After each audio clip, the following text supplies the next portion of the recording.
আল্লাহ তিনি তো মানুষের মনের আশা পূরণ করে, ঠিক না?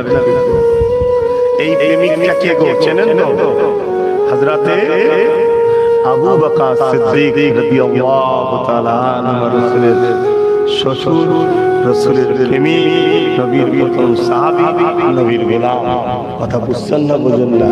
এখন তো বাবা আবার গোলাম গোলাম বললে প্রেস্টিজে লাগে, প্রেস্টিজে লাগে। এখন মুরিদদের কিছু বললে অনেক মুরিদদের প্রেস্টিজে লাগে।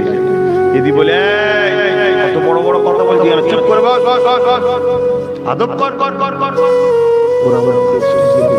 আমাকে আবার এই বলে বললো,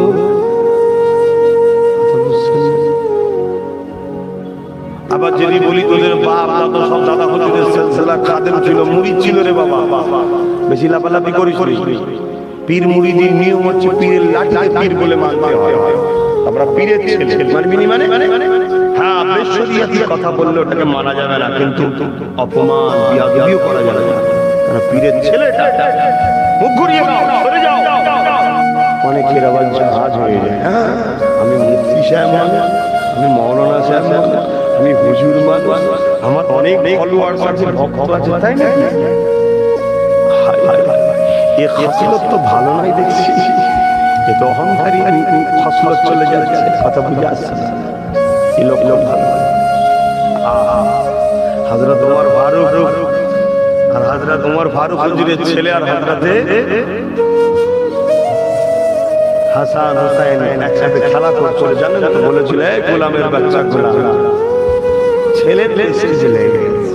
বাপের কাছে যাওয়ার পরে বাপ কি বলছে, ঠিক বলেছে? হ্যাঁ লিখে নিয়ে আসতে পারবে। আর আছে নিজে চলে গেছে। তো হুজুরকে দেখে তখন আর পৃথিবীর রাজা তিনি তোমার হুজুর হাজরত হাসান হুসাইনের চিন্তায় পড়ে গেছে, কি ব্যাপার, হয়তো বলে নালিশ করেছেন, কি বিচার টিচার হবে। বলছে বাবা তুমি এরকম বলেছো? হ্যাঁ বলেছি। লিখে দিতে পারবে? যে লিখে দিতে বলছে আমার বেড়া পার হয়ে গেছে। জোরে বলবো সুবহান। কথা বুঝে আসছে?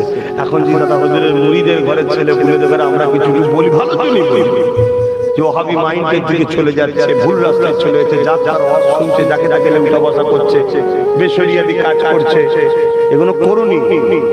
বলতে গেলে আমাদের প্রেস্টিজে লেগে যাচ্ছে। কথা বুঝছেন না, বুঝেন না? তাহলে আমাদের ঘরেও নতুন করে ভাবতে হবে, কে